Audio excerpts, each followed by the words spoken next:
Yan, isang mapagpalang araw po sa inyong lahat, sa mga kabataan na nanonood at sa mga kasama ko po ngayon sa Kalambag episode this Saturday.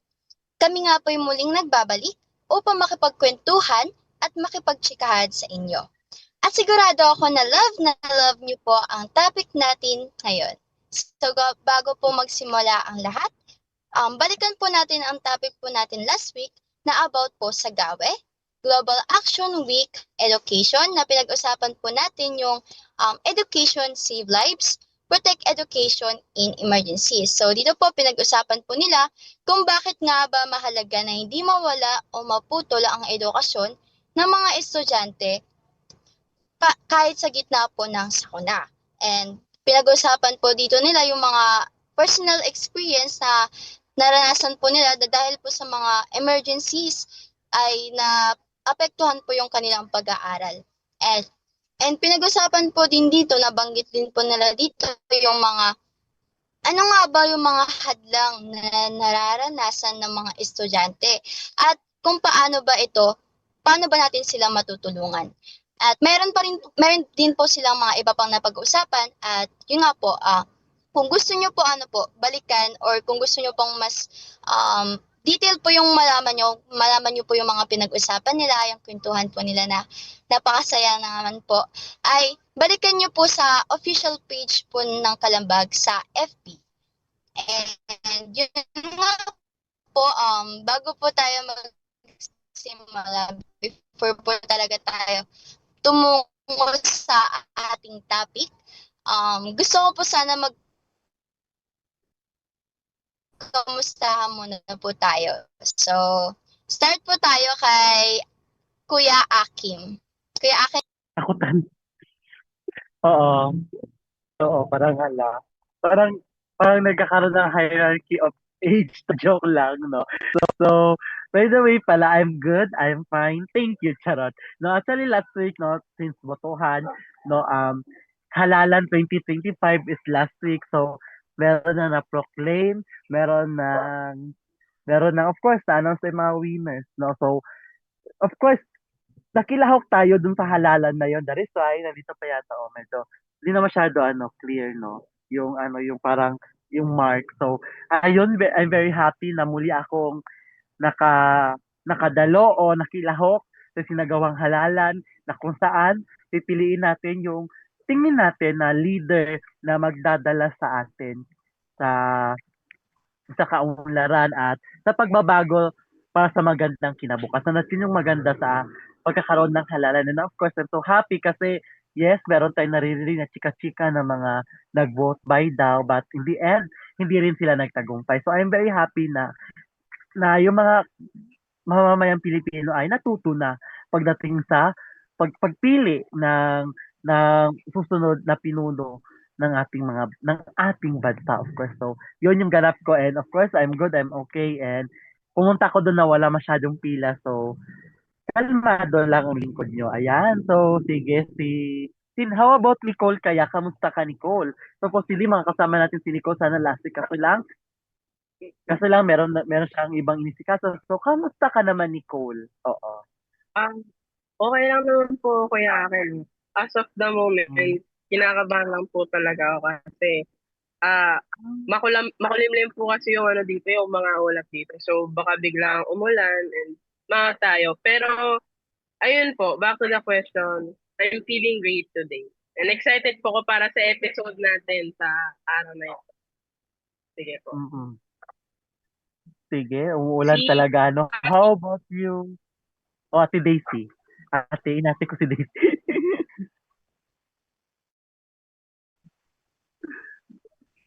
So, Daisy. hello.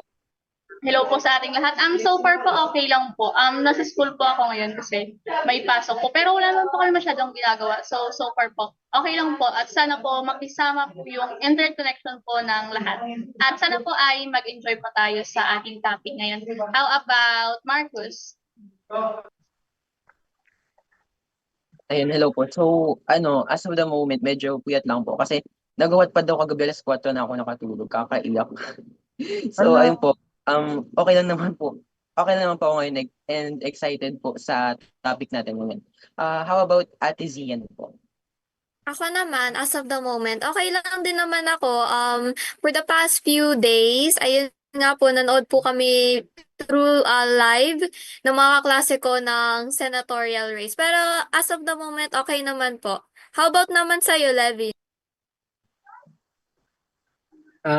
Okay lang naman rin. Same as, parang nagre-relate na lang ako sa mga sinasabi niya. Dami niyo rin sinabi. Pero relate ako kay Nicole na kinakabahan ako kasi ang weird. Ilang araw ng like, sunny. Ilang araw ng sunny dito tapos biglang biglang makulimlim na yung ulap and parang uulan. So kinakabahan ako na baka umulan. Kasi pag umuulan, nawawalan ako ng connection eh.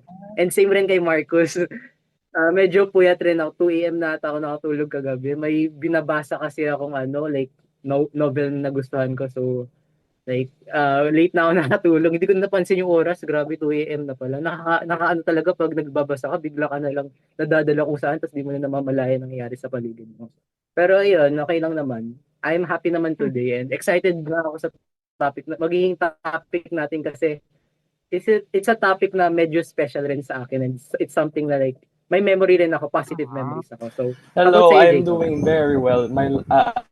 It's been going very slowly for me. There hasn't been a lot of big events, but I did get a full night's sleep, unlike the last two, so that's better.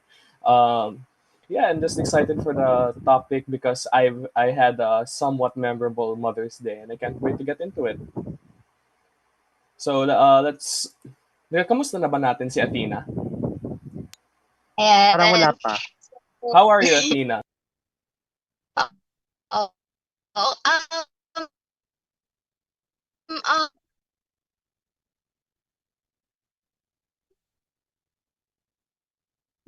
Mukhang medyo naglag si Athena.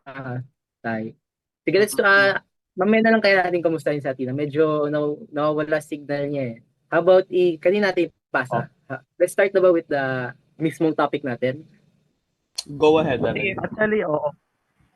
sige po, no? Sige. So, ngayon po na nakamusta na natin yung isa. Happy po ako na nandito po tayong lahat kasi ang dami talaga natin. Yung past few weeks po kasi na nagkalambag ako, apat-apat lang po ata kami. And now, madami po tayo. So, I'm expecting great answers po from you guys. So, let's start po muna with the question. Since ang topic po natin sa Sabadong ito is about Mother's Day, tanungin ko po kayo, no? Paano nyo po inilalarawan ang isang ina? Mag-start po tayo kay Marcos. Para sa'yo, Marcos, paano mo inilalarawan ang isang ina? Okay. Para sa akin, nilalarawan ko yung isang ina bilang isang mapag-alaga. Tapos, sila yung tipong tao na hanap-hanapin natin kahit saan. Tapos, para sa akin rin, para silang, para silang yung sky natin. Kasi, kung diligan natin, para napakalakas nila kasi inaako nila yung mga trabaho, minsan yung ibang inaako nila yung trabaho ng pagiging ama. So, behind those skies, syempre may tinatago rin silang mga storms, may mga battles din na pinagdadaanan, and yes, gano'n ko nilalarawan yung isang ina bilang isang matapang and mapag-alaga.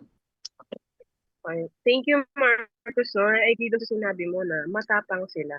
I would like to take the word matapang.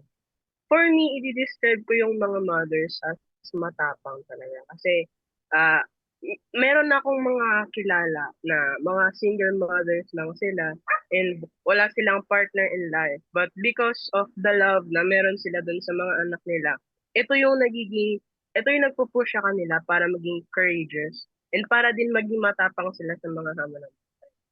So, next naman po, Kuya Levin, ano po para sa inyo ang isang ina?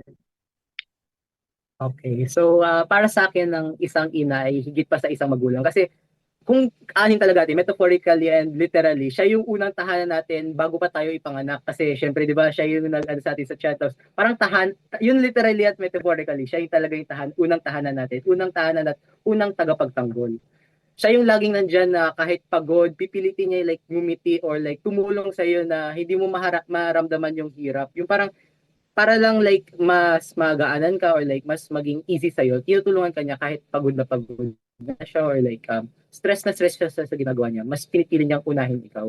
And I will iano ko yung nanay ko pero hindi man siya perfecto or anything. Pero yung pagmamahal kasi 'di ba ng isang ina, buo siya at totoo. Yung walang kondisyon na pagmamahal sa iyo, walang labis. So siya yung nagiging unang friend mo, unang teacher mo. Siya yung nagtuturo sa iyo kumain, nagtuturo sa iyo lumaglakad, lahat ng unang like basic knowledge na malalaman mo sa ina mo. Kaya I would say na siya yung magiging unang teacher mo, unang best friend mo kasi siya yung like pag di ba nung bata ka, siya yung makikipaglaro sa iyo, siya yung makikipag mingle-mingle sa iyo, makikipag-usap sa iyo. So unang best friend, tapos una ring supporter kasi siya yung siya yung magpupush sa iyo para maging like above the rest. Yung i-push mo yung sarili mo maging above.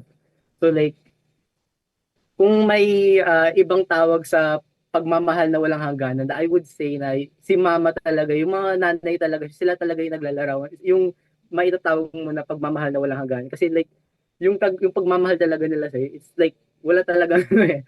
So para sa akin, yun. How about sa'yo, Zian? I would like, gusto ko, si Zian kasi madami tong alam eh. Yung mga like opinion niya, gusto ko rin marinig. So let's see. Gusto ko rin ma-compare. Okay, so para sa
reminder.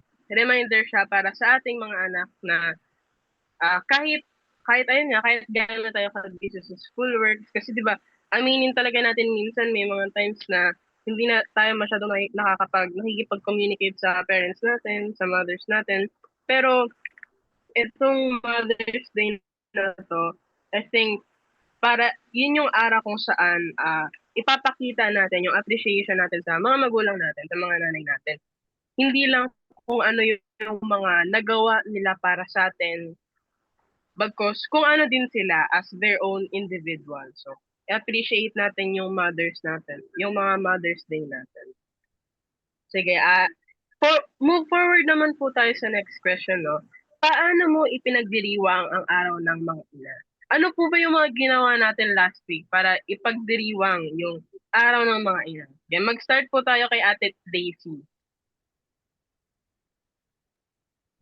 Okay, so para sa akin, yung ginawa ko last week for celebration sa Mother's Day, ang ginawa ko is that ako na yung sumalo ng chores ng nanay ko kasi deserve niya din magpahinga in my opinion. I mean, deserve naman talaga niya kasi for all those years of hard work, kahit na isang araw lang yun, I think na she really deserves that rest for all those years na sinacrifice niya para sa akin. And also, sinabi ko din sa kanya na thank you ma sa lahat kasi ikaw yung parang naging tahanan ko, ikaw yung sumasalo lagi sa akin, gano'n. How about naman sa'yo, Levin?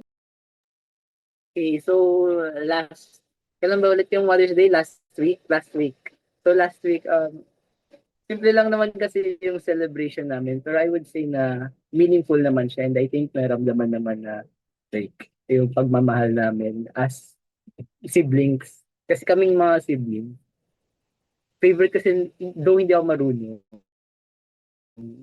mahilig kasi magluto yung mga kapatid ko. So, minsan magluto. Nung past few holidays, sila nagluto. Ako bumili na lang ako ng like cake, maliit lang na cake para Pero this kasi, sama-sama na lang kaming nagluto ng pansit. Pansit, I don't know what kind of pansit yun, pero pansit, alam ko pansit siya, pansit. And yung hindi kasi kami mahilig yung like kumain sa labas ganun, yung like fast food. So lumaki ako na mas bet ko talaga yung lutong bahay. I like yung mga simpleng lutong bahay. Yun talaga yung mas gusto ko. I would choose that over fast food. So, yun nga, sama-sama kami magkakapatid, nagluto kami, and yun yung kinain namin nung lunchtime nun. So, pagkatapos nun, di kasi ako sinabihan pero nagbigay sila ng handwritten letters. Ako nagsabi na lang ako, pero yung mga kapatid ko nagbigay sila. Hindi nila ako sinabihan na mag-aano pala sila ng ganun. So yun, though nagbigay rin ako after, few days after, naggumawa na lang rin ako ng letter. Yun lang naman yung ginawa, ganun lang na kami magdiriwang. Yung sama-sama kami and yung sama-sama kami nag-enjoy, sama-sama kami, yung pakita lang namin sa nanay namin na may ginawa kami at ganun, na-appreciate namin siya. So, how about sa'yo, sino naman next? Pili ako. Si Ate Daisy. Parang nagpa-practice na si Ate Daisy Nasasabihin niya So, hello. So last week, ginawa namin is nagsimba. Kasi nagsimba, nagtipon kami sa dinner. Kahit konti lang, gano'n. Then, nagbigay ako ng handwritten letters, saka nag-share ako ng bulaklak para offer, gano'n. Pasasalamat para ma-feel ko na meron siyang ako, gano'n. So, doon ko pinaka-feel na na-appreciate ko lahat ng mga ginagawa niya na hindi niya man ginagawa pero nararamdaman ko. Yun.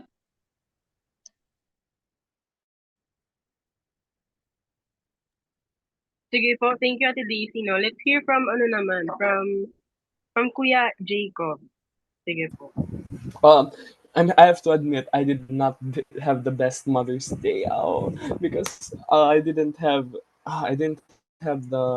wasn't prepared. I completely forgot. The day prior to Mother's Day, I completely forgot to do any preparations to get ready. So it was around when was it? Like the moment I woke up and I went to see my mother. Nothing happened. I didn't even say Happy Mother's Day. I didn't say anything. Then when I first came online, that's when I noticed, oh, it's Mother's Day. So I just rushed to do something. Like, Happy Mother's Day, mother. Then I ran over to the kitchen and tried my best to cook something. But in my panic to like get it done quickly, I was trying to make pizza. I was trying to make just a simple cheese and pepperoni pizza, just like one of those classic. I don't know. I thought that was the best thing I could do for the time. It didn't work out well. The dough was kind of flimsy and I completely messed up. So I'm trying my best to make up for it recently. I managed to procure some money yesterday. I went out shopping. I got some gifts from my mom. I got her favorite sunflower seeds to eat. Then I got her this little pouch that's really cute. I know my mom likes cute stuff. And later on, I'm going to start cooking again. I'm gonna redeem myself for that pizza that I made. So yeah, that's how I plan to, what others say, like redeem myself for Mother's Day. Yeah, thank you po. How about you, Nicole? Did you share your Ah, experiences yet? ako naman po last week, same lang din sa'yo, Kuya Jacob. Nagising kasi ako ng tanghali na rin. Tapos, pag-open ko ng phone ko, nagulat pa lang ako kasi nagbabatian na sila. Nakita ko yung feed ko sa Facebook, puro na, Happy Mother's Day, Happy Mother's Day.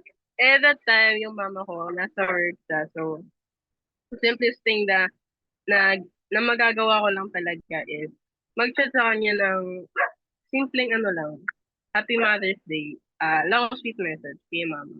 And, ayun, pag uwi niya, binati ko siya ulit. Wala man akong masyadong nabigay kay mama sa siya gifts, pero I know naman na na-appreciate niya yung na-appreciate niya yung greetings ko sa kanya kasi ah kinagabihan nagsabay-sabay din naman kami kumain ng family namin. Kasi nagluto ko ng pansit kagaya ng nangyari kala Kuya Levi, nagluto ko na ng pansit. So, ayun lang po. Masayang araw siya, though at the same time, simple lang, pero memorable. Sige, thank you po. Mag-move forward naman po tayo sa next question, no? Natanong ka na po ba, Kuya Aki? Ayan, na-mute, sorry. No? So, ayun. Um, tatlo na tayong nagpansit that time kasi gala ko simbahan noon, oo. Kaya ako simbahan noon, then after that, kumamba diretso agad ako sa palengke. Ako pa na malengke habong. And of course, no, kasi meron naman ako naidukot sa wallet ko na tira pa noong incentives ko nung ako'y naging university scholar. Ayun, may nadukot ako. Then, ayun, pidik-pili na to. Ay, of course, no? Namalengke agad ako. Then, doon sa Ladlaran. Kasi mga mura yung mga foods doon. Pero, gaya ng kay Levin, hindi kami masyadong lumalabas doon sa mga fast foods. Kasi nga, no, mahal. Of course, mahal. No? Ang lola niya pa naman, di pa naman gaano kayaman. Ayun. So, ay, parang simple lang, but masaya. Nagsopas ako, nagpansit din ako. Of course, ako lang nagluto ng last na yun. So, I'm proud to myself. Oo. Kasi nga, parang, yun yung way natin to acknowledge our parents. And of course, parang, pero pagkahapon din kasi, din si mama sa work din. Pero bago pa no, nagluto muna ako ng fries, of course, no. No, minsan na lang to sa isang taon, so bonggahin na natin.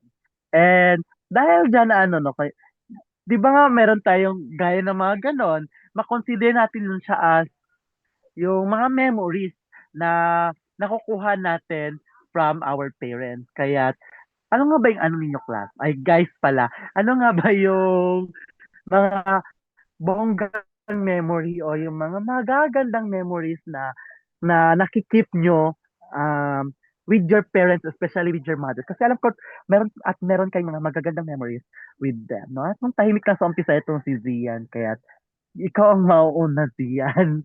No? So, Zian, no? So, ano nga ba yung mga best memories mo with your mother? Or with your parents? Of Okay, course. so isa sa hindi ko makakalimutan na memories ko with my parents is yung time na nasa elementary pa ako and we had this field trip and minsan ko lang kasi makasama yung mom ko nung time na yun kasi nagwo-work pa siya noon ng job. So we went on a field trip nung elementary pa ako. Tapos pumunta kami dun sa sa Dreamland, and sobrang laki nung sa Dreamland, and nung times na yun kasi nung bata pa ako, napakamahiyain ko talaga. So since sobrang laki nun, na-overwhelm ako. And then may nakita kaming parang gawaan ng gingerbread man. Tapos sabi ko sa nanay ko, "Ay ma, gusto ko pumunta dun," gano'n. Tapos sabi niya, "O sige, punta tayo dun." Kaso nga lang, hindi kami natuloy kasi ang gusto ko is that katabi ko yung nanay ko, imbis na dun siya sa isang hilera kasama nung ibang parents. Since hindi nga yun pwede, hindi na rin kami natuloy kasi ayoko talagang mag-isa ako dun, and gusto ko talaga katabi yung nanay ko habang gumagawa ko ng gingerbread man. So, ayun. Pero it was still a fun and memorable experience. Natatawa ako kada naiisip ko uli yun, ngayon na malaki na ako. Ikaw naman, Marcos. For me naman, ano siya, yung memory na to is very, very simple siya, pero it means so much to me kasi bata pa talaga ako nun. As in, ewan ko, siguro mga 3 years old siguro. Pero up until naalala ko pa rin siya for no reason. Ano yun eh, birthday ko, tapos pagkagising ko, binuhat ako ni mama habang tapos pumunta kami sa kitchen, tapos parang pinagluluto niya ako ng breakfast ko habang yung naman, yung kapatid ko is nasa baba, parang kinukulit kami. So, ayun po. Ano lang siya, parang may sentimental lang siya sa akin, pagdating sa akin kasi napakabata ko pa nun, tapos naalala ko pa rin siya hanggang ngayon. How about naman po kay Nicole po? Ako, one of the most memorable memories ko, kasama yung mother ko is, the day before niya ako iwan sa province.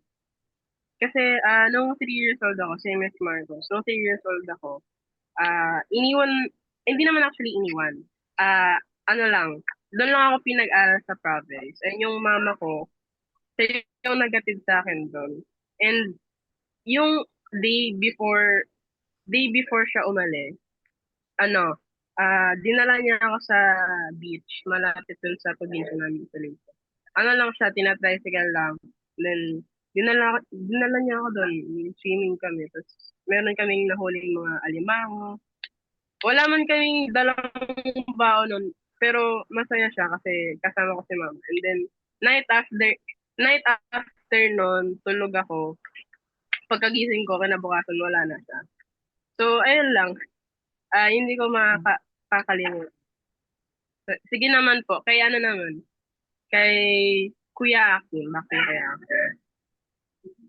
Kanina sa akin. Apo. Most memorable experience yun. Sige. Siguro yung yung pag-separate sila ng parents ko, tapos yung bumiyahe kami ng barko papunta dito sa Mindanao. Kasi nga, di ba, first, doon kami tumira sa Pasay, and after that, Nueva Vizcaya kami. Then, dahil nga nag-separate sila, 3 yata kami na na mga magkakapatid, dinala kami doon biniyahe kami ng nanay ko. And of course, no, ilan yata 3 malalaking bagahe at yung mga malalaking bag, o yun yung dala niya. Tapos syempre nauna na yon, tapos maliit pa yung kapatid ko, parang karga-karga niya pa, tapos kami ng kuya ko is nakalambitin doon sa damit niya, tapos nakapila, parang ewan ko ba, parang ngayon parang natatawa na lang ako, pero dati pala akong matawag dito that time. Pero hindi at na-survive. Kumbaga, I realize sometimes na na ganun pala sila ka-powerful, and of course, no, talagang doon ko talaga nakuha sa pagiging independent ko, dependent. So, next one. Tapos na ba si Marcos? Tama ba? Tapos, Tapos na si Marcos. Si Daisy kaya, si kagalang-galang na konsehal. So, hello. Para po sa akin, kamasayang alaala po. Kasama po ang aking ina, not only with my mama, kasama po ang whole family ko talaga. Is nung nag-celebrate po kami ng Mother's Day din po, nung 2023 ata. Kasi first time po namin mag-family band agad po kami noon. So the whole night, nagkwentuhan po, like parang first time na, parang nag-heart to heart talk kami with my fam, ganun. Nagkwentuhan, naglabasan ng mga, ng mga sama ng loob, ganun. Nag-thank you, nagkwentuhan about past, about sa mga nangyari, nag-catch up, mas naging memorable po nun kasi first time po namin like mag-usap po talaga na ng heart to heart po. Nagkaroon ng formal na communication with each other. Yun lang po. Thank you po, Ate Daisy, no? Si Kuya Jacob naman po kaya, ano po yung most memorable memory na kasama niyo po yung mother niyo? My most memorable memory is a bit more quaint, a bit more boring, but for me it was really special. This was my first time competing in a essay writing contest around the start of high school. I think I was around grade 7 or 8 then, and it was my first high profile event outside of the school. So me and my dad my mom, my dad, and some of my teachers went along to a ride. I don't remember where it is, but the school was pretty far away. Then I did my thing, I wrote my essays. Then while waiting for the results to be announced, we had this little like waiting segment where they would talk to each competitor, each of the essayists there. And there was this one question where you could bring on one of your parents to speak for you, to like ask, oh mom, dad, what do you think of how I did, or something like that. And obviously the most sensible thing to do was to pick my dad, because my mom is very shy and my dad is very extroverted, and he's very good at public speaking and those kinds of things, where on the other hand my mom is shy and keeps to herself most of the time. I felt, and for some reason, I had some chaos in me, and I said, I want my mom to go on stage in front of all these important teachers and people and talk about it.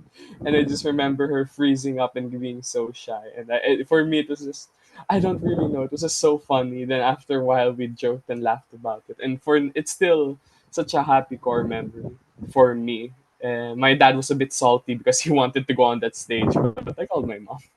Yeah, that's my memory.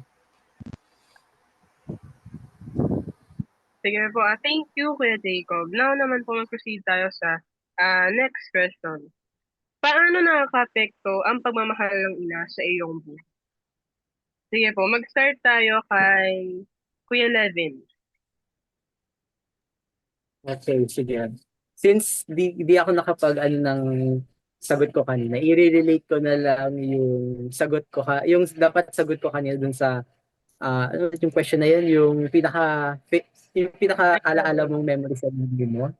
So i-relate ko na lang yun dito sa question ngayon, which is yung yung pag-aaral, di ba? Yung tungkol sa pag-aaral. So sa pag-aaral kasi, alam ko kasi busy yung nanay ko. Palagi siyang busy. Though housewife siya, lagi siyang busy sa housework or like sa mga asikasuhin sa like bahay. So, yung like isa sa pinaka alaala, like pinaka memorable kong memory, yung mga gabi na, kasi nung elementary and nung like junior high school, mga grade 7, hindi talaga ako yung mahilig mag-aral, yung mahilig mag-review, yung mga ganun. So, yung mga late nights kung saan like, kasi di ba modular nung grade 6 ako, pandemic, so modular, nung grade 6 ako, blended siya, pero nung unang part, yung like first quarter, modular pa siya. So, nung time na yun kasi, medyo though homeschool ako nung lumaki ako, medyo nanibago ako sa kasi kala ko madali lang. Kala ko madali lang yung homeschool. Module lang naman kasi kaya ko yan gawin kahit kailan. So parang may isang gabi na like kinabukasan, kailangan ko na pala ipasa lahat ng like modules. Pero may sagot naman na ako May sagot na ako. Nasagutan ko na lahat. Pero kailangan na pala ipasa. So, tinatanong ko ng nanay ko, kinukulit ako simula nung umaga. Nasaan na yung mga modules mo? Tapos mo na ba? Sabi ko, opo, mama, tapos ko na. Tapos nung dating ng like mga tanghali ganun, tiningnan niya yung mga modules. Yun pala yung lahat ng mga sagot ko doon, mali pala. Alam niya yung mga ano kasi ewan ko ba't paano niya alam na mali, pero basta sabi niya mali yung mga sagot ko. So patay ako kasi dami nun, mga like hindi, module yun, like lahat ata ng mga subjects ko ng time na yun, 8 subjects ata yun, elementary. Lahat ng subjects ko tiningnan niya, ang dami kong mali. So like, yung pinakaalaala kong memory, sinisigawan ako ng nanay ko dahil lahat ng sinasagot ko mali dun sa ano, hindi man niya binibigay sa akin yung mga sagot. Kasi ayaw niya daw na gano'n na madalian ko lang nakukuha yung sagot. So, inaral talaga namin yung module, pinabasa ng pinabasa, pinaulit ng pinaulit, sinigawan ng sinigawan.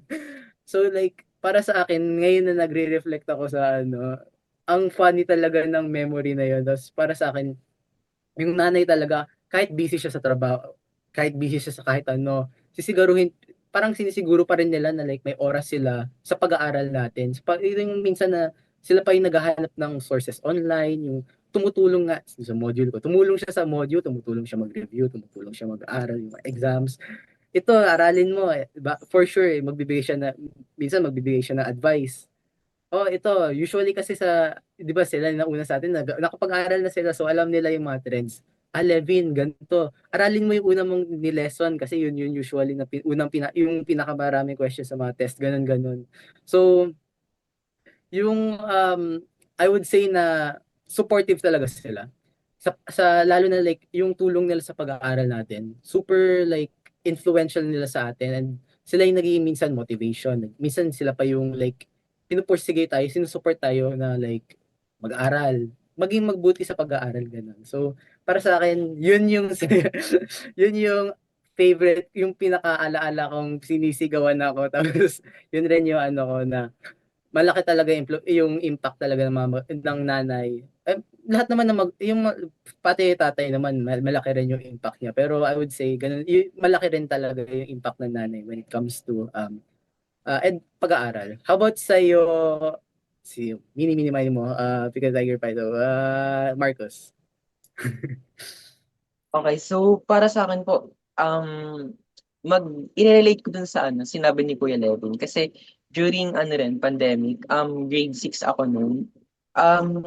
Na ano talaga ako, na parang na-addict sa mga online games. So bali habang nag-online class, naglalaro talaga ako. Tapos yung mga schoolworks na binibigay sa amin sa Google Classroom, hindi ko ginagawa. Tapos, ano, one time, nalaman yun ni mama. Tapos, pagkagising ko, parang pagpunta ko agad sa kanya, is, ano, pinapagalitan niya agad ako, bakit di ko raw ginagawa yung ganun. Actually, naiyak pa siya nun kasi pinag-aaral niya raw ako, tapos di ko ginagawa.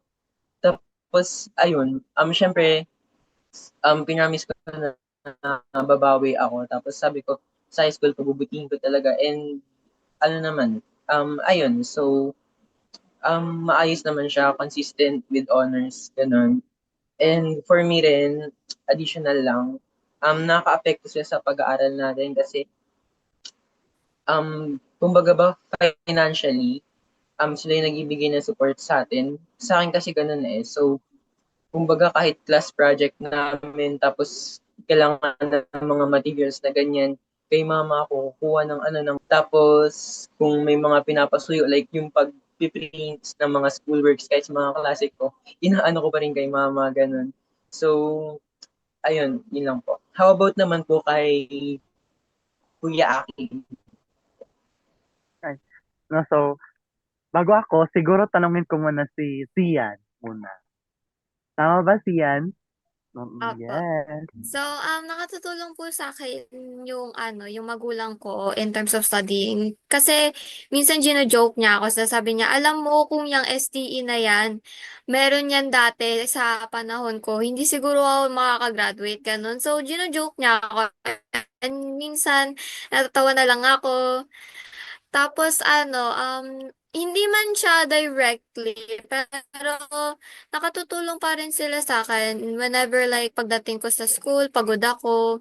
Tapos may kailangan pa akong gawing chores. Sila na yung nag-aasikaso ng chores na yon in dahil kasi ayun nga pagod ako, tapos nakikita nila. So ayun, in that way pa lang, nagiginawaan na ako, ganun. So, paano naman sa'yo, Kuya Aki? And of course, bago ako, ipapasa ko muna kay Nicole. Of course, oo. Sige. Yun Kasi po, nga, paano na, na bata ang number one. So, kayo uunahin ko last na ako. Sige, Nicole, go ahead. sige po, on my own experiences po, yung mother ko is great support talaga siya sa studies ko. Kasi, I remember nung LM ako, student din kasi si mama noon. So, habang nag-LM ako, nagka-college din siya sa PUP. And, ano siya, busy siyang tao. Hindi siya yung nag-aalaga sa akin dito sa bahay. But I do remember na merong times nung grade 1, grade 2 ako na nagpe-prepare siya ng baon ko. And hanggang ngayong high school na ako. Though, hindi na nangyayari ngayon kasi para sa akin busy. Ano, I think malaking support yun para sa akin as a student kasi pinapakita ni mama doon yung may care pa rin siya sa akin, no? Kahit may school din siya and may school din ako. And also, ano din, I would like to say na grabe din si mama when it comes to pag-share ng mga kinemerot ko sa school. Kasi, di ba po yung section namin ngayon is meron kaming Facebook page. And then, si mama, lahat ng pinopost doon, pinag-share niya talaga. minsan nakakahiya kasi, nambobola pa siya sa sa mga captions. Pero, I think it's nakaka-touch kasi, yung mga hard works ko sa school, sinishare niya and dire-recognize niya. And yun din, kapag meron ako mga accomplishments sa school, binabati niya ako and yun, sweet si mama. So, I think she's a really big, basta supportive siya sa pag-aaral ko. Yun po. Ikaw naman, Kuya Aki. Oo, mamaya na ako kasi nandiyan pa si Daisy, oh. Maya tayo sa kagalang-galang. And of course, yan talaga yung mga parents natin. Gabi talaga sila kasupport, especially yung mga mama natin. Kung may mga ganap sa school, shared post agad. Syempre, kumbaga meron pa yung mga caption na, I'm so proud of you, anak. May mga pagkemerot na gano'n. So, keep it up. Oh. Sige, ang kagalang-galang na Daisy muna. Ang kahahalal ng konsehala. Charot. Sige, Daisy. Okay po. So, sa akin po, siguro, paano, hindi man siya laging nakatutok, pero siya yung nagtutulak sa akin na mag-aral ng mabuti, magpursige, kasi minsan po, hindi naman po palagi, nangyayari po to minsan, pag ginagabi na po ako sa paggawa ng mga project, sa mga gawain sa schoolworks, siya po yung nagre-remind po sa akin na kumain ka muna, mamaya na yan, or minsan po, tinatala niya ako ng pagkain, or kape, or tubig. Sapat na po yun para malaman or maramdaman ko na sinusuportahan niya po ako sa pag-aaral ko. Yun po. Ayan. Maraming salamat, Daisy. Kasi sa akin, siguro, yung gano'n na support is, napifeel ko lang siya is, yung yung papalapit na yung school, sasama niya ako bumili ng gamit, gano'n. Hanggang doon lang yon. But, after sa klase, or during class hours na, o yung class day na talaga siya. Supposedly kasi parang, kada gabi na lang kami nakita kasi, halimbawa, alis siya ng 4 p.m.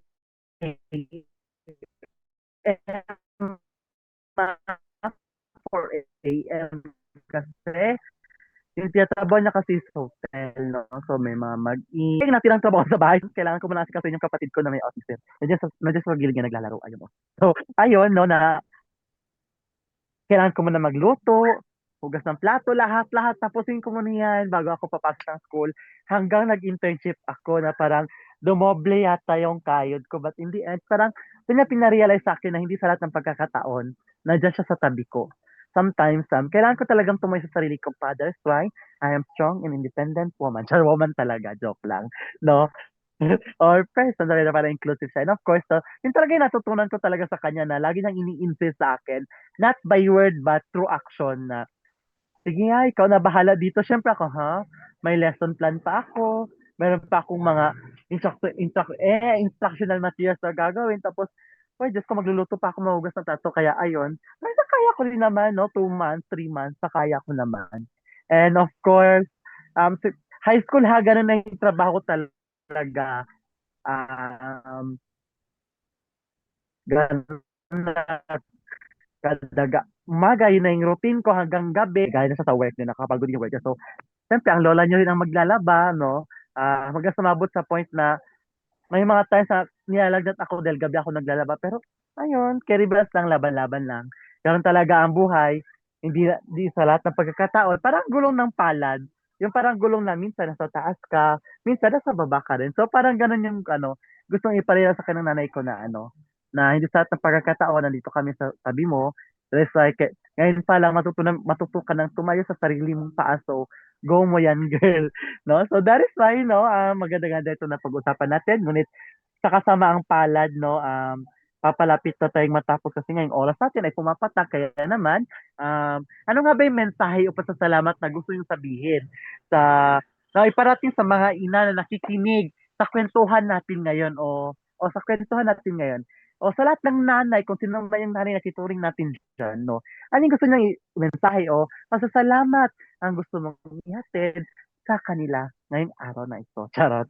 So, mauna tayo tapos ako kay Marcus, kay Jacob naman ulit. Sige. Kasi parang kayo sa Charot. Go ahead. Happy Mother's Day to all the mothers out there, to everyone who wasn't greeted a proper Happy Mother's Day. Allow us from Kalambag to greet you now with Happy Mother's Day. Happy Mother's Day also to everybody who is mother, who has raised and has taken up the role of being a mother, for all those who are unfortunate enough to not be able to have a genuine connection or have a true mother figure in their life. Thank you to all those who took up that mantle. And happy Mother's Day for my mom, for being my favorite mom in the world. That's it. Let's keep it going. Let's go. Marcus, kasi para magkasunod kayong dalawa sa screen. Marcus? Okay po. So ayun, Happy Mother's Day po sa lahat ng mother sa nanonood, kahit po, magiging mother pa lang, for parents or dad na nagsilbing mother sa mga anak. Ang masasabi ko po is maraming salamat sa pagpapalaki sa mga anak tulad namin mga kabataan at sa pagtitiis po ng mga kahulitan na ginagawa namin. And maraming salamat din po sa patuloy na pag-support at pag-intindi nyo sa aming mga kabataan kahit minsan meron tayong mga misunderstanding, and hopefully po yung mga relationship nyo sa anak nyo mas maging, kumbaga po, mas maging strong po. Hindi po yung parang dati ganito tapos ngayon parang hindi na kayo close. So hopefully mas maging strong po yung bonding. Ayun lang po. Ayan, maraming salamat, Marcus. Tumako naman tayo kay Levin. Okay, so sa lahat naman nanay na nagbuwis ng pagod, luha, at panahon para sa pamilya, maraming salamat po. Kayo ang tunay na bayani sa aming mga buhay at sa mga anak na katulad ko, sana hindi natin sila pabayaan. Dahil ang pagmamahal ng isang ina ay wala tong kapantay. Isa siyang biyayang dapat nating pahalagahan habang sila'y narito pa. So, mahal namin kayo, mga nanay. Happy Mother's Day. Ayan, maraming salamat, Beth. Sige. Zian. No. Okay. Muntikan kong So, salamat sa lahat ng ina na nanonood dahil sa mga sakripisyo na ibinigay nyo para sa amin, para sa pagpapalaki sa amin, and ever since bata pa lang kami. And tulad nga ng sabi ni Levin ay walang kapantay ang pagmamahal ng isang ina. Ayan, walang kapantay ang pagmamahal ng isang ina. Thank you so much, Zian.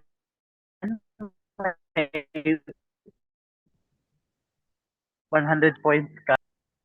suporta, sa pasensya na binigay niyo po sa aming mga anak. And we would also like to thank you din po sa pagiging matapang ninyo sa pagharap sa mga hamon ng buhay para po sa kinabukasan ng mga anak niyo. So, Happy Mother's Day po sa inyong lahat. Mabuhay po kayo. Ayan. Maraming salamat, Nicole. And lastly, we have Daisy. Ayan. Ay, Daisy. Um, hello po, happy Mother's Day po sa inyo. Pagmamahal po ng walang kapantay, sana po ay wag po kayong magdududa sa inyo. Mahal na mahal po namin kayo na mga anak niyo po. Kahit minsan po ay hindi po namin masabi. At tayo ko po ay patuloy po tayong magkapalan at magtiwala po sa inyo. Pagmamahal nga po ng isang ina ay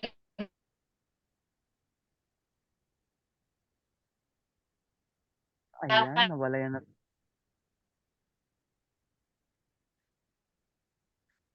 Ayan, parang nawalan talaga si Daisy, ano. So, ayan, isang malaging episode ang nihandog namin para sa mga nanay sa buong mundo.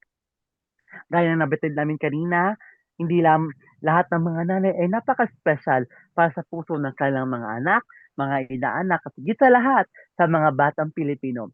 Naway darating ang tamang panahon na maging ating pamahalaan ay mabigyan ng halaga ang bawat nanay sa ating mundo, lalo-lalo na yung mga nanay na pinapalaki yung kanilang mga anak na mag-isa. Kahit mahalaga na ang suporta ng ating lipunan, ng ating pamahalaan para sa mga nanay o naging ina sa ating mga kabataang Pilipino. Dahil sa kanila, nariyan ang mga kabataang Pilipino na patuloy na magbabago, hindi lamang sa ating lipunan, maging sa buo na ring bansa. At ito ang aming handog na Mother's Day celebration po ng Kalambag. Para po may lahat, no, o i-summarize ang mga napag-usapan ngayong oras na ito, nariyan po si Zian para ilahat po ang ating napag-usapan ngayong araw na ito. Take it away, Zian. Okay, so bago po ang lahat, I would like to acknowledge yung technical difficulties po kanina. So, just a recap sa napag-usapan po namin kanina. Napag-usapan po namin ang kahulugan ng Araw ng Mga Ina para sa amin na binigyan po namin ng sagot, which is pagpapahalaga and pag-acknowledge sa ating mga ina at sa mga sakripisyong ginawa nila. Tapos napag-usapan din po natin kung paano inilalarawan ng isang ina at ano ba ang ginagawa namin para ipagdiwang ang araw ng mga ina, na nabigyan din ng sagot sa pamamagitan ng mga maliliit na efforts katulad ng pagluto, paggawa ng chores, and pagbibigay din ng mga letters. And may nagsabi din kanina na inilalarawan nila ang kanilang ina na parang umbrella, ganon, na parang mundo, unang tahanan, una sa lahat. Tapos nabigyan din natin ng pag-uusap kung ano yung mga magagandang alaala na kasama natin ng ating mga ina and yung kung paano ba nakakaepekto talaga yung pagmamahal ng ating ina sa ating buhay na sabi nga ni Levin, lagi siyang sinisigawan ng nanay niya dahil sa module niya. And ayun nga, isa din is kung paano nakatutulong ang ina sa pag-aaral natin na binigyan din natin ng napakaraming sagot at opinion. So, ngayon, dadahon na tayo sa announcements. Take it away, Levin. So yun, bago ang lahat, Happy Mother's Day sa lahat ng ilaw ng tahanan. Hindi talaga biro ang trabaho ng isang ina. Isa siyang chef, isa siyang teacher, nurse, counselor, minsan comedian pa sa bahay. So today's episode is all about them. And let's take this moment to take our moms, our titas, our lolas, our kahit sinong mother figure sa buhay natin, mga teacher, kung sino man yan, na patuloy na nagmamahal at nagsasakripisyo kahit hindi na natin sila nakita or hindi na natin nakikita yung mga sakripisyo nila or hindi natin narinig. So, at syempre, habang tayo yung nagpapasalamat at nagsasaya ngayong Mother's Day, don't forget to stay connected sa ating mga makabuluhang programa. So, ito ang Kalambag at Ambag ng Kabataan, usapang kabataan na may kabuluhan. So, every Saturday ito, 1 to 2 p.m., live sa YouTube at FB page. Tapos meron din po tayo ang inclusion, envisioning an inclusive society or inclusion now na. talakayan para sa mas makatarungan at inklusibong lipunan. Every Wednesday, 3 to 4 p.m. Tapos meron rin po tayo para sa mga senior citizen natin dyan, Senior City, para sa adult learning at education with a focus on lifelong learning. Catch us every Saturday, 7 to 8 p.m. So hanggang sa muli mga kaibigan, alagaan at mahalin natin ang ating mga ina habang sila'y narito pa. So once again, I would like to shout out muna yung mga ina ng mga kasama ko dito, yung mga nanay nila na nagmahal or mga naging mother figures nila sa buhay nila. I would like to shout out sa nanay ko. Kay Ma'am Bunsol na naging ina ko sa paaralan, na nagsuporta at nag-guide sa akin through my journey sa high school. And once again, yun nga, Happy Mother's Day sa lahat. Ito muli ang Kalampag at Ambag ng Kabataan. Thank you po. Bye-bye!